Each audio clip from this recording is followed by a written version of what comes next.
नमस्कार दोस्तों, स्वागत है आपका एक नई वीडियो में। आज का टॉपिक जो रहने वाला है वो जो न्यूज़पेपर में जितने भी करंट अफेयर्स रहे हैं, चाहे वो राज्य के हों या भारत के हों, जो भी इम्पोर्टेंट रहे हैं और अक्सर जिन पे आयोग की नज़र रहती है, आयोग अखबारों से जिस तरीके से प्रश्न पूछने का उसका तरीका है, उस पर बात करेंगे। तो देखते हैं कि क्या क्या चर्चित खबरें रही हैं जो हमारे एग्ज़ाम के पॉइंट ऑफ व्यू से इंपॉर्टेंट हैं। तो ज़्यादा देर न करते हुए स्टार्ट करते हैं वीडियो को। तो देखिए, फर्स्ट हम जो बात करेंगे वो देखिए पीपी के बारे में बात करते हैं। आपने बहुत सुना होगा कि गवर्नमेंट ने एक स्कीम, या तो आपने ऐसा सुना होगा कि पायलट प्रोजेक्ट है, या आपने सुना होगा पीपी मोड। तो ये पीपी मोड होता क्या है? इसका सामान्य अर्थ होता है पब्लिक प्राइवेट पार्टनरशिप। यानी कि जैसे मैं आपको इसको बहुत बेसिक वे में समझाना चाह रहा हूँ। सपोज़ ये पुल था और ये किसी कारणवश बह गया है। अब दोबारा इस पुल को बनाना है, तो सरकार को लगता है कि इसमें 2 करोड़ का खर्चा आने वाला है। तो सरकार क्या करेगी? इसमें जो 2 करोड़ का खर्चा है उसको स्वतः नहीं करेगी। यानी कि गवर्नमेंट के पास कई बार ऐसा बजट नहीं होता है जिससे वो इस चीज़ को कंप्लीट कर पाए, तो गवर्नमेंट पीपी मोड में इसको कन्वर्ट कर देती है। तो वो क्या करती है कि 50-50% करती है। जैसे 50% पब्लिक करेगी और 50% प्राइवेट करेगा। अब इसको कैसे समझिए, देखिए, आपने जब कभी पुल से गुजरे होंगे आप, तो आप एक टोल देते हो। ये टोल क्या देते हो आप, किसको देते हो? इस चीज़ को कभी गौर करिए। तो गवर्नमेंट की अंडरटेकिंग होती है, एक तरीके से गवर्नमेंट की निगरानी होती है। तो जैसे ही आप इस फाटक पे या एक टोल प्लाज़ा पे जाओगे, तो आप जैसे एंटर करोगे वहाँ पे आपको एक बैरियर रहेगा। वो कहेंगे आपको कि हमको 25 रुपये दीजिए या 75 रुपये दीजिए, या जिसकी कॉस्ट अमाउंट उन्होंने तय कर रखी होगी। कभी कभी 125 भी होती है बड़े वाहनों के लिए। तो ये पैसा जाता कहाँ है? 2 करोड़ का कोई पुल का प्रोजेक्ट है, तो उससे जितने लोग वहाँ से जाएंगे वो पे करेंगे टोल प्लाज़ा को। अब जब ये लोग टोल प्लाज़ा को जो पे करेंगे, वो सारा अमाउंट एक कंपनी को जाएगा जिसने वो पुल पहले बनाया है। तो वो 2 करोड़ में कई बार ऐसा हो जाता है कि वो 2.5 करोड़ तक कमा देते हैं।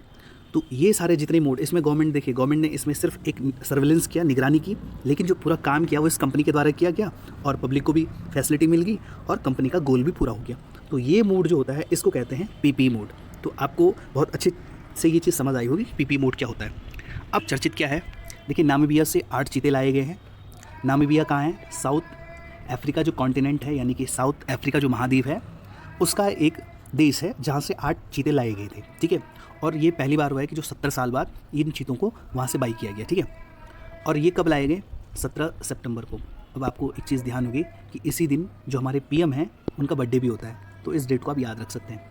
और इनको जो रखा गया है वो रखा गया वर्तमान में जो कुनो नेशनल पार्क है। अब ये कुनो नेशनल पार्क जो है वो एमपी में है। और आपको क्या लगता है कि एमपी में रखने की इसकी वजह क्या है इन चीतों को? तो ये इंपॉर्टेंट वजह ये है कि वहाँ का जो क्लाइमेट है तो वो इन चीतों को भाता है।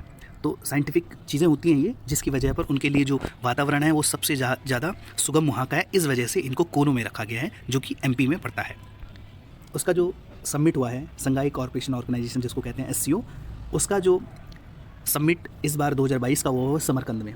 अब आपको ये जानकर वो होगा कि ये समरकंद है कहाँ? तो समरकंद है आपके उज्बेकिस्तान में। और इसमें जो इंपॉर्टेंट फैक्टर हैं वो क्या है, देखिए, जो इसमें इंपॉर्टेंट है वो इस बार 2022 में जो ऐड किया गया, वो एकमात्र जो मेंबर है वो है ईरान। ईरान को इस बार मेंबर बनाया गया 2022 में। और जो इंडिया और पाकिस्तान है वो 2017 में इसके मेंबर बन चुके हैं। इसका हेडक्वार्टर है बीजिंग में, और बीजिंग कहाँ है आपके? चाइना में। ठीक है, ये इस्टेब्लिश हुआ था 2001 में। ठीक है, आगे देखिए, उत्तराखंड की एक महत्वपूर्ण पर्वतारोही था, बहुत दुख के साथ कहना पड़ रहा है कि सविता कंसवाल जो थी उत्तरकाशी डिस्ट्रिक्ट से थी, और उनका हाल के दिन में निधन हुआ है। तो वो एवलांच आने की वजह से उनकी डेथ हो गई है। तो आपको ये याद रखना है कि जैसा आपसे ये पूछ सकता है कि रिसेंटली किस पर्वतारोही का निधन हुआ है, और उसका बर्थ का प्लेस पूछ सकता है कि वो किस जनपद से बिलोंग करती थी। तो ये करती थी उत्तरकाशी से। ठीक है, नेक्स्ट जो इंपॉर्टेंट शख्सियत थी उनका जो निधन हुआ है वो है शेखर जोशी। अब शेखर जोशी का जो जन्म हुआ था वो 10 सितंबर 1932 को अल्मोड़ा में हुआ था, सोमेश्वर औलिया गांव में। ठीक है, इनकी रचनाएं देख लेते हैं। अथक मूसा उवाच, हलवाला, सात के लोग, मेरा पहाड़, चींटी के पैर, गलता लोहा, कोसी का घटवार, बदबू, मेंटल, दाजू, नौरंगी बीमार है, किस्सा गो, प्रतिनिधि कहानियाँ। तो आपको जो याद रखना है वो ये याद रखना है कि शेखर जोशी का जो परिचय है वो साहित्यकार के रूप में हमारे पास है। तो इनका हाल ही में निधन हुआ है। आगे देखिए, जो केदार सिंह फोनिया है उनका भी निधन हुआ है, और इनका जो संबंध है वो अपने उत्तराखंड का जो सुदूरवर्ती सीमावर्ती गांव है वहाँ से ये संबंध रखते हैं, और भोटिया ट्राइब से ये हैं। तो आपसे पूछ लेगा कि केदार सिंह फोनिया का किस जनजाति विशेष से संबंध है या ताल्लुकात है, तो आपको ध्यान रखना है ये भोटिया ट्राइब से बिलोंग करते हैं। और इम्पॉर्टेंट ये है कि इनकी जो आत्मकथा है वो देखिए यहाँ पर क्या लिखा, बदलते पहाड़ और बदलता जीवन। ये बहुत ज़रूरी है, इसको याद रखना, पूछ लेगा आपसे, ठीक है। एक बार फिर जो हंगर इंडेक्स है यानी कि जो भुखमरी सूचकांक है उसमें हमारी जो रैंक रही है यानी कि भारत की जो रैंक रही है वो रही है आपकी 107 रैंक रही है। तो ये बहुत दुखदायी स्थिति भी है, ठीक है। आपको रैंक याद रखनी है 107। आगे देखिए, इसमें इंपॉर्टेंट ये है कि जो अभी आपने देखा होगा जो ओलंपिक हुए हैं वो कहाँ हुए हैं, टोक्यो ओलंपिक हुए हैं। अब जो 2024 में होंगे वो पेरिस में होंगे, और पेरिस कहाँ है, फ्रांस, ठीक है। तो फ्रांस में पेरिस हो जाएगा, और पेरिस से आप याद रख सकते हैं जो आईफल टावर है वो पेरिस में ही अवस्थित है, ठीक है। जमरानी बांध परियोजना, ये आपसे गवर्नमेंट एग्ज़ाम जो अभी रिसेंटली हुआ था पटवारी के एग्ज़ाम में ये पूछा गया था, तो किस नदी पर है, तो आपको ध्यान रखना है इसका हल्द्वानी यानी कि नैनीताल डिस्ट्रिक्ट में इसका संबंध हो जाएगा, क्योंकि इससे केंद्र से कुछ अनुदान राशि प्राप्त हुई है, तो जिस वजह से ये चर्चाओं में रही थी। 50वें नंबर के यानी कि मुख्य न्यायाधीश वो कौन बने हैं सर्वोच्च न्यायालय के, उनका नाम है DY चंद्रचूड़। एक चीज़ इंपॉर्टेंट मैं आपको यहाँ पर एक चीज़ बताऊँ कि आपको इसमें कंफ्यूज नहीं होना है। YV चंद्रचूड़ ये इनके पिताजी हैं, यानी कि DY चंद्रचूड़। तो YV चंद्रचूड़ के पुत्र हैं DY चंद्रचूड़। इनका कार्यकाल सबसे लंबा रहने वाला है, हालांकि इनके पिताजी का भी कार्यकाल लंबा रहा है। तो आप इनकी फ़ोटो देख लीजिए, ये हैं धनंजय यशवंत चंद्रचूड़, ठीक है। और यहीं पर ये एक चीज़ मेंशन कर रखी है, ये देखिए, यूनियन लॉ मिनिस्टर यानी कि जो विधि मंत्री हैं भारत सरकार में वर्तमान में, उनका नाम है किरेन रिजिजू, ठीक है। ये याद रखिए, पूछ लेगा कि वर्तमान में विधि मंत्री कौन है। आगे देखिए, जो चर्चाओं में रहा है वो है गौरीकुंड से जो केदारनाथ का रोपवे है। आपको पता होगा कि मंदाकिनी रिवर पर फ्लैश फ्लड आया था, जिसकी वजह से ये संभावनाएं तलाशी जा रही हैं कि हाँ यहाँ पर रोपवे का निर्माण हो, यानी कि रज्जू मार्ग। तो रोपवे की जो लंबाई है वो है 9.7 किलोमीटर, ठीक है। और जो इसकी लागत है वो 1267 करोड़ है। ये 6 से 7 घंटे में आपको कठिन यात्रा को सुगम बनाने के लिए जो एक रोपवे का निर्माण किया जा रहा है, तो इस वजह से, ठीक है।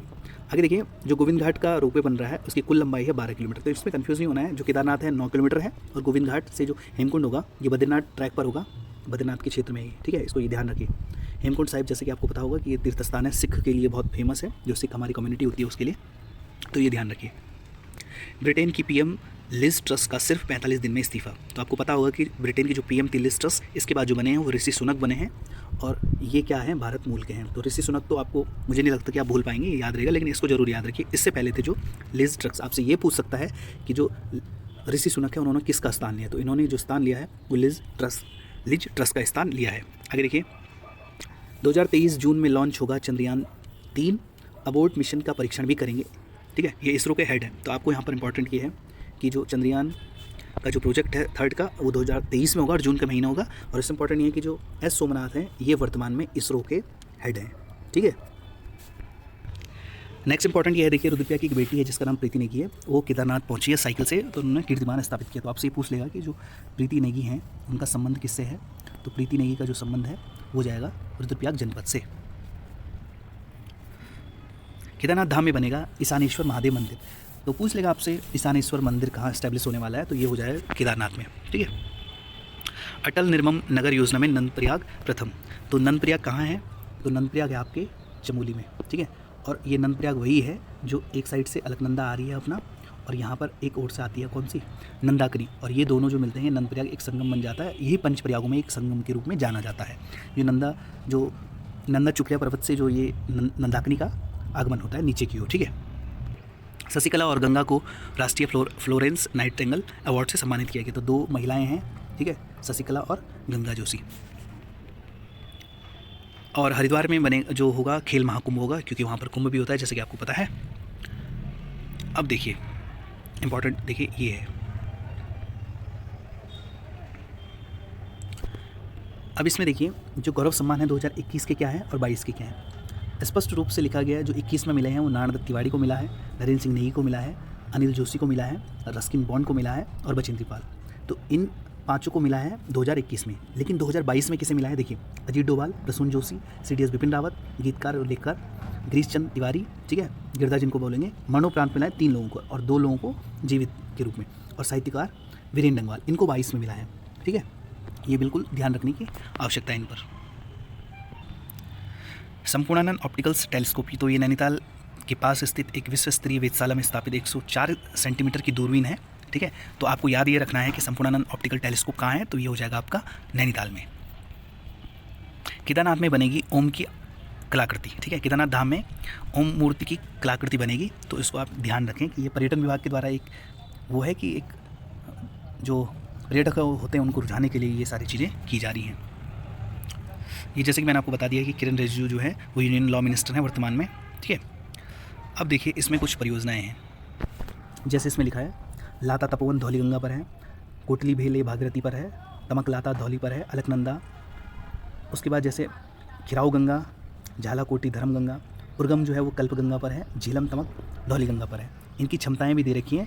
अब देखिए इनको अगर ये जितनी भी परियोजनाएं अखबार में आती हैं तो जाहिर सी बात है कि ये आपके लिए इंपॉर्टेंट हो जाएगा, ठीक है। तो इस पर बिल्कुल आप ध्यान दीजिए कि ये अगर चर्चाओं में रही हैं, जैसे इन परियोजनाओं को राहत का इंतजार, तो इसमें कुछ गवर्नमेंट चाह रही है कि कुछ हमें कुछ सहायता अनुदान मिले, इस वजह से अगर ये चर्चाओं में तो ज़रूर पूछ लेगा आपसे, ठीक है। बहुत छोटी खबर है देखिए, लेकिन ये पूछ लेता है न्यूज़पेपर से रिलेटेड कुछ भी। देखिए बावला नंद प्रयाग परियोजना, तो आपसे ये पूछेगा बावला परियोजना किस नदी पर है और कहाँ अवस्थित है और कितने मेगावाट की। तो ये 300 मेगावाट की परियोजना है जो चमोली जिला के नंदप्रयाग में अलकनंदा पर बावली जल विद्युत परियोजना है। तो ध्यान दीजिए इस न्यूज़ को, ठीक है।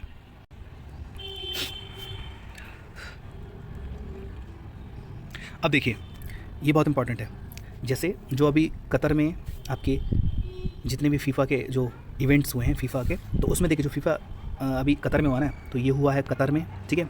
इंपॉर्टेंट क्या है कि इसमें जो गोल्डन ग्लोब विनर है, ये तो आपको ज़रूर पता होगा कि लियोनेल मेसी जीते हैं और मबापे लास्ट फाइनल में रह गए थे, फ्रांस के हैं, अर्जेंटीना के हैं, लेकिन आपको ये याद नहीं रहेगा कि जो गोल्डन ग्लोब विनर हैं वो कौन है। तो इनका नाम आप याद रख सकते हैं मार्टिनीज से, ठीक है, एमिलियानो मार्टिनीज। तो मार्टिनीज से याद रख लीजिए, तो माल्टे से याद रख सकते हैं आप, दरअसल मार्टिनीज से याद रखिए कि ग्लोब माल्टा हाथ में लिया है, ग्लोब को हाथ में लिया है, ठीक है। तो याद रखिए इसको, ये बहुत इंपॉर्टेंट है, पूछ लेगा, अभी तक पूछा नहीं है इसने। जो कतर में जितने भी इवेंट हुए हैं उससे एक भी प्रश्न नहीं पूछा गया अभी। सीमंत गांव गुंजी में अब बढ़ेंगी सुविधाएं, तो गुंजी आपका पिथौरागढ़ डिस्ट्रिक्ट में लास्ट विलेज है, तो आप इसको याद रखिए। जो चले गए देखिए निधन किन किन का हुआ है, तो शेखर जोशी का है, वो साहित्यकार हैं, समाज सेवी पद्मश्री अवधेश कौशल, तो ठीक है ये बहुत इंपॉर्टेंट है क्योंकि इन्होंने बहुत सारी पिटीशन फाइल की थी सुप्रीम कोर्ट में जो खनन माफिया थे उनके विरुद्ध, तो पूछ लेगा आपसे, ठीक है। अवधेश कौशल के बारे में पूछ लेगा। साहित्यकार शेखर जोशी के बारे में बताया आपको। केदार सिंह फोनिया ये विधायक रह चुके हैं, तो पूछ लेगा आपसे ये भी। और मोहनलाल बौटियाल, अब देखिए जैसे मोहनलाल बौटियाल है तो ये नहीं पूछ सकता, इतना ज़्यादा चर्चित नहीं है। अब देखते हैं इंपॉर्टेंट अपॉइंटमेंट कौन कौन से हुए हैं। तो सबसे पहले जो हमारे CDS विपिन रावत जी थे, उनका निधन होने के बाद लेफ्टिनेंट जनरल अनिल चौहान को CDS बनाया गया। और सबसे बड़ी बात है कि ये दूसरे CDS बने हैं और ये भी पौड़ी के रहने वाले हैं। सेकंड है अनिल चंद पुनेठा, ये अभी मुख्य सूचना आयुक्त बने हैं और इनका निधन हुआ है जनरल बिपिन रावत का। सुधांशु धूलिया जी हैं, वो गुवाहाटी हाईकोर्ट के मुख्य न्यायाधीश बने हैं, ठीक है। अब ये वर्तमान में जो है वो सुप्रीम कोर्ट के जज बने हैं। विपिन सांघी जो 12th चीफ जस्टिस बने हैं उत्तराखंड हाई कोर्ट के। ये GS मार्तुलिया हैं जो UKSCC के न्यू चेयरपर्सन हैं, ठीक है। और ये पूछ लेगा आपसे कैलाश गहतोड़ी, ये क्यों पूछेगा, क्योंकि जो बाई इलेक्शन हुआ है यानी कि जो उपचुनाव हुआ है वो चंपावत से हुआ है और इनके द्वारा ही जो CM धामी है उनके लिए कुर्सी छोड़ी गई थी और इनकी ही चेयर पर इन्होंने चुनाव लड़ा, तो पूछ लेगा आपसे। और सबसे इंपॉर्टेंट ये है कि इनको बनाया गया है वन विकास निगम का चेयरपर्सन, यानी कि वन विकास निगम के अध्यक्ष बने हैं। हंगर में 107 रैंक है, जो प्रेस फ्रीडम है 150, 150, वर्ल्ड हैप्पीनेस में 136, इन्वायरमेंट परफॉर्मेंस में 180 और डेमोक्रेसी में 93 और ग्लोबल जेंडर गैप। तो ये जितनी भी हैं आप इनको बिल्कुल याद कर लीजिए, पूछ लेगा आपसे, क्योंकि यहाँ से पूछना ये पूछता रहता है यहाँ से, ठीक है। और ह्यूमन डेवलपमेंट में 132 है, हैंडले पासपोर्ट में 87 है, ठीक है। बाकी ये नहीं पूछेगा। और अमृत उद्यान, अब इसका ये नाम पूछ लेगा कि इसका पुराना नाम क्या था, इसका नाम था मुगल गार्डन। तो मुगल गार्डन का जो नया नाम है वो अमृत उद्यान है, ये दिल्ली में अवस्थित है वर्तमान में।